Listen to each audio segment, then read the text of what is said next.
All right. Thank you, everyone, for joining. You've joined Cat Rants About Security Teams, Friends Not FUD. My name is Lisa Mokaba, and I'm the Communications Director here at Capsule8. And I'm joined by Kat Sweet, Capsule8's tech evangelist.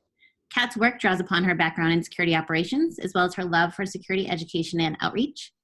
Prior to Capsule8, she was a security analyst at Duo Security, building out their multifaceted security operations program and handcrafting many puns about zero trust. In addition to ranting, if you ask her nicely, she will teach you how to pick a lock. Before I turn it over to Kat, a few housekeeping items. Contrary to normal webcasts, we'd like this to be as interactive as possible. So if you have any questions, please feel free to use the raise a hand option and I will unmute you on the call and you can ask the question live. You can also type the question into the Q&A box like you would in a normal webcast and I can read it out loud for you. This webcast will be available on demand and we'll send you a link once it's ready to go. And the recording is going to work this time, unlike last time, I promise. So without further ado, I'm going to hand it over to Kat to get us going. Thank you so much. Make a sacrifice to the demo gods. Huge appreciations to Lisa and Neil for helping set up this webcast /rant/ Q&A time. So, trust. We ask for it a lot as security professionals, but we don't always back up that with our actions.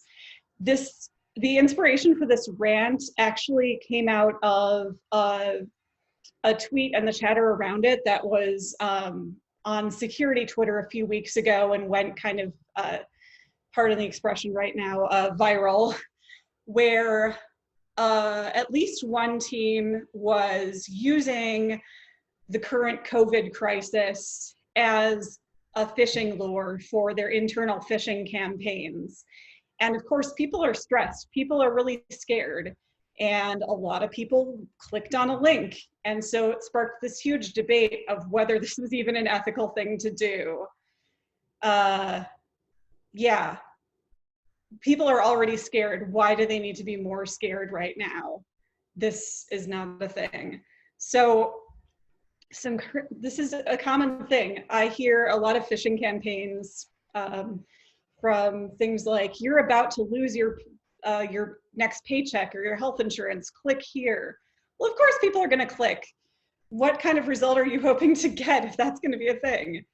So we're gonna attack some of these common anti-patterns where security teams want to do right by their colleagues and they want to build that trust, but they're often not backing that up with the steps that they're taking. So some kind of anti-patterns. Security teams a lot of times feel like they need to save their ignorant colleagues from themselves. I know better than you, all of these things, and have tight control over everything. Yet somehow the one thing that they're not controlling is what happens when someone has to make a decision about a security thing like clicking on a link, downloading an attachment, entering creds. Clicking on a link should not be as devastating as it is. Sometimes security teams are absent or downright rude to colleagues, but then expect colleagues to trust their judgment and know that we have their best interests in mind.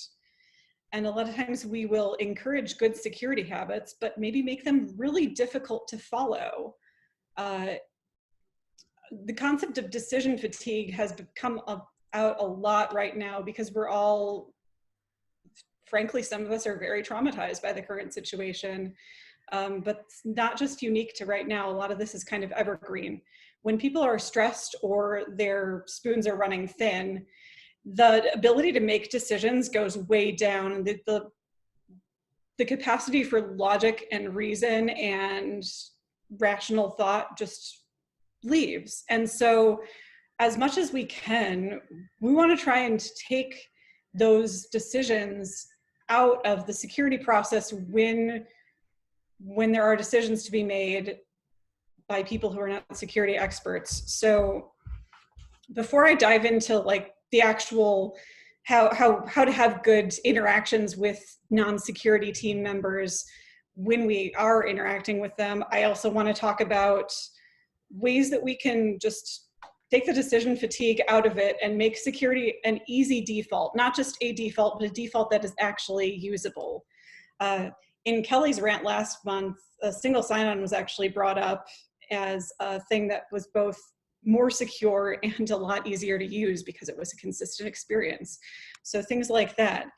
Every time I log into an application, whether it's Salesforce, whether it's Slack, whether it's whatever, it looks the same. So I have this really good sense of what normal looks like, even if I'm not a security person. If I'm clicking on a phishing link, what happens if I download an attachment? Maybe we've got some sort of application allow deny in place where something is blocked from running if it's malicious or if it's unknown, and that's just the default rather than it defaulting to running. Things like if I am entering credentials, so maybe we have MFA enabled on all of those systems. So even if somebody has phished my creds, then they're still blocked. And I get a little notification when someone has tried to hit second factor. So all of these things like that to make security decisions that are made difficult and in times of stress, make them less difficult, make them not a decision to be made. So do we have any questions yet? Let's see, we've got like 20 people on the call. Okay, cool. No questions yet, but feel free to chime in at any time. I'm just gonna keep rolling with it. So when we're going back to the poorly advised phishing campaign, when we are rolling out some kind of security tool, some kind of security program, some actions, some incident response tabletop, an internal phishing campaign, security awareness training, we have to work on thinking beyond the immediate effect and think about the long-term effect on our standing and our relationship with our colleagues. Because yes, a phishing campaign like one of your colleagues has been exposed to COVID-19, or you're about to lose your health insurance, download this attachment. While that may, scare people for a good minute, then they're scared, and then it just undermines trust with the security team. Why am I going to reach out for help to somebody who has tricked me and made me feel very, very sad and very, very shamed? Why am I going to reach out to them for help? So, and another example of this that I often see and that we keep in mind a lot is rolling out a new security tool, making sure that it doesn't break somebody else's workflow. So it might be good in the immediate term for security, but maybe it's really, really resource heavy and tends to cause outages. So when we're making these security decisions as a security team and with our other colleagues, we have to be thinking of the longer term effects beyond just the immediate benefit to security. Also, security is not the only company that enables the business, or the only team that enables the business. We're all there to do that. And sometimes these ways are going to be in conflict. So if we can deconflict them as early on as possible, then that's going to be better for everyone.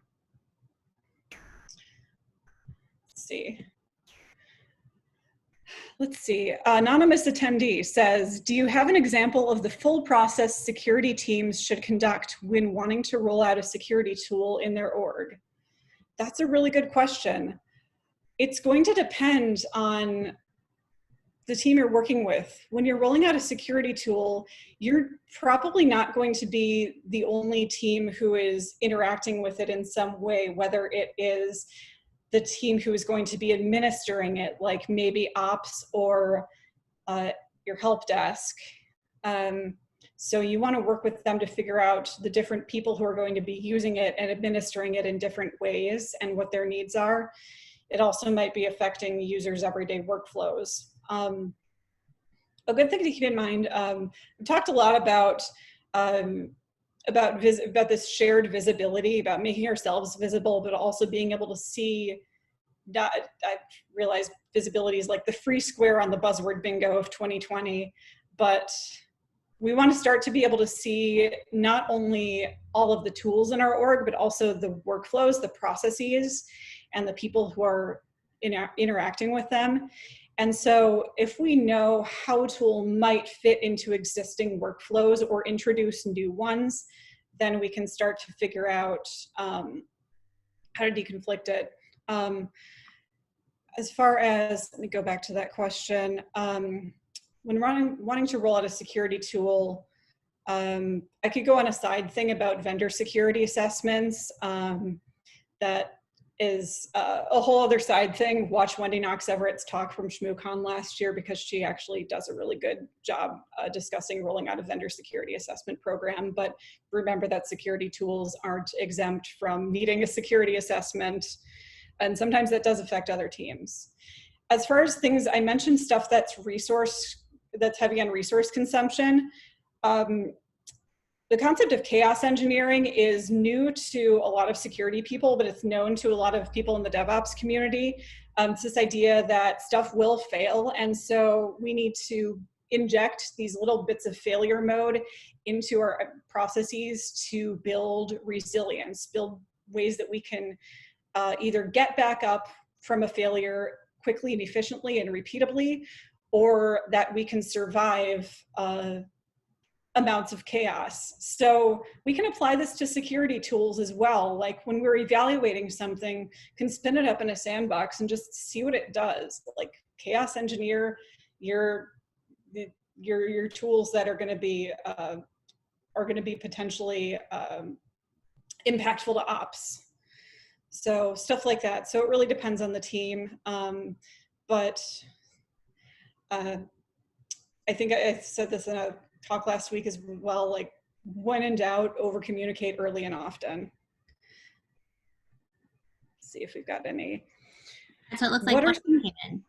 What are tactics that security teams can implement to help win the trust of their colleagues? And I think you kind of started to cover it a little bit with early and often, but are there any specific tactics you can mention?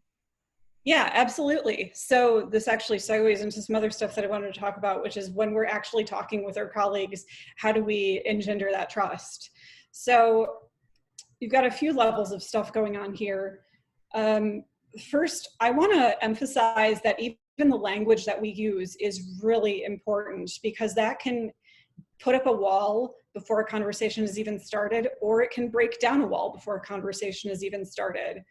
One thing that we did a few months ago, and this is very tiny, and I'm not asking for a cookie, I'm just calling it out, is that we changed whitelist, blacklist to allow list, block list, just to have more neutral, less problematic, and frankly, more accurate terminology.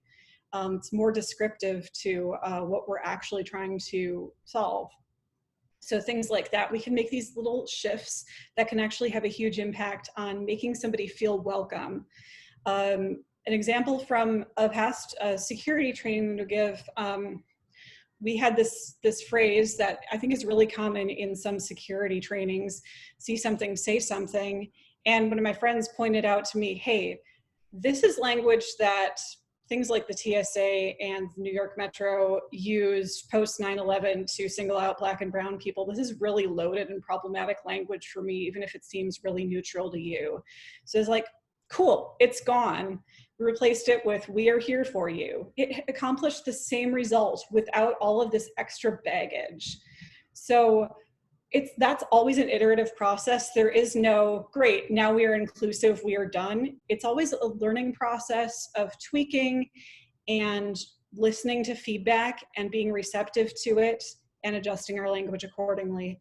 A great resource for this is the Responsible Communication Style Guide, which was published by the Recompiler, a feminist hacker publication. And it has guidelines on words to use and words to avoid in terms of like race, gender, ability, religion. And it was written by technologists, so it's very optimized for implementing in security practices. Let's see if we've got another one. We still got that one. Cool. So I also want to talk a little bit about just applying like active listening and coaching principles when we're talking to people, because a lot of times we feel the need to preach a lot, and I realize it's kind of what I'm doing right now, /ranting. But like I put in the abstract for this talk, take a page from Vanilla Ice, stop, collaborate, and listen. the listening actually goes a long way. And as security people, I think we feel compelled to be experts in everything, even domains where we're very, very, very much not experts. And we spend a lot of time talking, and we could spend a lot more time listening, really leaning into people's concerns, and then taking that and incorporating it into the way we conduct ourselves, the way we carry ourselves. So for coaching, the goal is to make someone feel heard and empowered and not jump right into fixer mode or suggestion mode. Because again, the suggestion mode, the fixer mode kind of puts the decision fatigue on the person who is already fatigued. So some things you want to keep in mind in your conversations with people who are raising security concerns to you or just want to chat about security. Ask open-ended questions that aren't leading anyone in the direction of an answer. Lean into what they're grappling with, and just sort of say like, hey, tell me about what you're doing right now. Tell me more about this concern that you raised with this suspicious email. Tell me more about how I can help you with your YubiKey questions. Use language to confirm that you've actually heard them. Like, you can repeat their words back to them, not word for word, but in a way that confirms that you're actually listening to them. Really common ones are like, it sounds like blah, blah, blah, or what I'm hearing is blah, blah, blah. You put that into your own language to whatever feels natural to you, but just something that shows that you're not launching right into trying to solve their problem for them without hearing their context. And it looks So like you we have, can ask, like being aspirational, what would better look like? You want to make them feel empowered and get them to their own conclusions a lot. Also, it's always okay to ask upfront, do you want advice or just a listening ear? Because not everyone is seeking out advice. Sometimes they just want to vent. We've all got days like that. Sorry, Lisa, you were saying something? so it looks like another question just came in. It looks, the person asked, my job is a bit more AppSec dev and less ops. I've adopted an always available mindset with my colleagues to encourage them to always ask questions. Are there any other tips you think would be helpful for an AppSec team? Yeah, that's a good question. My main background is security operations, but we worked with AppSec quite a bit. And honestly, I think those lines are starting to blur a little bit. So I think for the always available mindset, it's great. If you actually do need to get some work done, I think setting really clear and kind boundaries around when you are always available is really important, because what you don't want to happen is that bleeding over into never being off the clock and getting pinged at 11 at night and then feeling really, really resentful of people for taking advantage of your always available time. So it may be perfectly okay to say, hey, I'm always available 4 days a week. Wednesdays are my no meeting days, but my colleagues are available to help you that day. As far as AppSec specific workflows, you're working with engineering and ops quite a bit. And so I think understanding, I think a lot of AppSec people do transition to AppSec from an engineering background or from a consulting background. If you're in the latter category, you might not have been entrenched in the SDLC, but finding out what their workflows look like, what kind of release cycle they're on, and then where you can build security into their process is really important. I know everyone's talking about shift left right now, AKA shifting security earlier in the dev process instead of bolting it on at the end. Scratch that, square off buzzword bingo. But honestly, AppSec can be an every step of the way thing. It doesn't just need to be in the beginning. I think another thing too, as AppSec and like CloudSec, CorpSec, security operations, the sort of the teams who secure the stuff we use versus the stuff we make, those lines have started to blur a little bit. So I think if those are still two separate teams, they should be in communication with each other. Figure out where you can overlap. Maybe you do a joint security incident response tabletop. Maybe you learn, you probably learn the product pretty well, and maybe you teach some of that to security operations. Maybe security operations teaches you a little bit about the infrastructure. So those are good people to have that sort of shared learning with. Looks like we have another question too. Yep. Why do you think that so many in the field of security have been susceptible to falling into the habit of being a department of no? Wow. That's a loaded question, and I'm pretty mid-career, and so I'd be really interested to hear what the longtime InfoSec veterans would have to say about this, because it's been this way for a long time.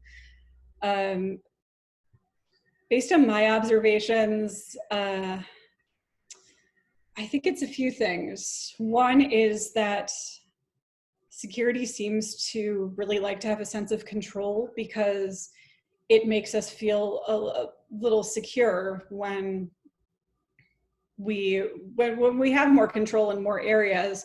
We can potentially do things about that, make it more secure. And that means that when security is hesitant to cede control, that means that we are going to be blocking somebody else who wants us to cede control because they need to do a job. I think, yeah, this is a tough one. I think we've sort of, when it's your job to block attackers, then you just sort of take this mentality that we are here to block. We're here to block the bad things, not we're here to enable the good things. And so a lot of people never really get past that idea of, I'm blocking all the bad things, so I'm just going to block everything. Because anything that is going to be less secure potentially is just a bad thing. We can't have that. And so I think a lot of people still think of security as a binary rather than about like raising the cost of an attack and having more secure but never fully secure. So there's this sense of we can only have the most secure things, whatever that means, and nothing else. And anything that we potentially have to let go of is just going to be horrible for security. I think we get used to, because we can play out every bad scenario in our heads, we're threat modeling all the things without necessarily thinking about the likelihood or the impact. We see all the bad and we want to stop all the bad, and we can't necessarily let go of that or trust people to either know that the bad isn't that bad or to make a decision that is going to be just okay. So I know that some of the ways that some companies and some security teams are trying to deal with that are things like security awareness training. And we just had a question come in. It seems that security awareness training always becomes a chore of employees going through the motions and checking a box. What's a more effective way to get employees to not only feel aware of security risks, but also empowered to take ownership of security considerations related to their roles? That is a very good question. And yeah, I used to do security awareness training a lot in a previous role. Boy, there's a lot here. So yeah, a lot of it has become just a checkbox. Watch this video once a year. Here's the thing. I think people are really aware of security. There's a point where awareness doesn't translate into action. If you make people more aware, they're just going to be more scared and more demoralized. So rather than trying to throw a bunch of stuff at people, especially for things like new hire security onboarding, focus on a few things that need to be true on day one that are going to make the most impact and that are actually going to stick and still enable people to do their jobs securely. So things to touch on day one would be like, how do you report something suspicious to the security team, like a potentially malicious email or somebody walking in without a badge? Things like, how do you use a password manager? How do you use multi-factor authentication, because honestly, good password hygiene is really, really hard to do. So if you're not using password managers company-wide, like that's a good step in the right direction, or WebAuthn, eat the password altogether. As far as enabling them to take ownership of security considerations related to their roles, like I said, most people's roles, if they're not in security, their role is not to do security. Their role is to do whatever their job is. And so as much as we can, we want to take that need to be constantly vigilant about security away from them, make it not a big deal. What safeguards can we put in place as a security team, like I said before, to make a phishing click or a phishing for creds less devastating? They shouldn't have to be thinking about security 24/7 when that's not their job. What they should have is a way to know how to reach the security team and feel safe doing so. I remember a few years back when I was giving annual security awareness training, which is an in-person or synchronous thing, not just a canned video. Because I think when you're doing some kind of security awareness thing, you need to find a way to make it contextual to your organization. What resonates for you isn't necessarily what's going to resonate for a completely different type of organization. But when I was doing that, my skip level threw me a question during the Q&A portion: what keeps you up at night? And I said, what keeps me up at night is the idea that people might be too scared to reach out to the security team, even if they know how. And so we should be doing everything in our power to make sure that that's an okay thing to do. If people are scared to talk to us and to engage us, stuff's going to go unreported. And we just want to know what the situation is so that we can take mitigating actions appropriately. We're not going to get anyone in trouble. We'd never fire someone for clicking a phishing link. We just want to know what the situation is, and we need to make people feel safe to do that. As far as security, as far as the actual security awareness training, I think good security training should be backed up by an actual good culture of security. Like all of the stuff that I've talked about, if you're not doing stuff to make employees actually listen to you, then what's going to make them listen to you when you're sitting them down in a room once a year to talk about phishing? Also, check out Wendy Nather's RSA keynote, because she talks about this, including the phrase annual spoon awareness training. Spoons are so intuitive that you don't need annual training to know how to use them. Looks like we have another one. Was that what you're going to say, Lisa? Yes, I think you were actually starting to answer that a little bit in terms of kind of people taking ownership. So what are your thoughts on balancing business needs with security needs? How does an individual contributor help provide the business with good intel so the business folks can make good decisions?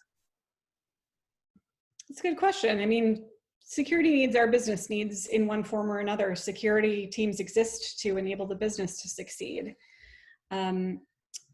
We are often seen as a cost center, a program that doesn't make money for the company directly. It only costs us money for staff time and technology overhead.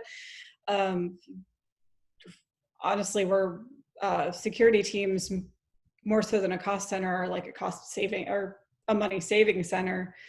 And so, yeah, so one thing that a lot of that companies will do sometimes is they'll have some sort of either ongoing or regularly scheduled risk assessments where a lot of teams are getting together and sort of laying out all of the assets that they have, all of the processes and the people that they have, and figuring out what the potential threats against them are and how business critical they are if something were to happen, and then the likelihood and the impact of that. So a lot of security ties back to risk. And so if we have a compelling case for risk to business based on security threats, then that's really strong. And as individual contributors, we can still be agents of change, and we can be in touch, be in communication with our managers, with other managers. Doesn't mean we need to necessarily like go over people's heads, but we can still be talking to people above our level. There's nothing necessarily blocking that. We can, I don't know. So I've never been a CISO. I am an individual contributor, and but we can still be leaders of a certain type.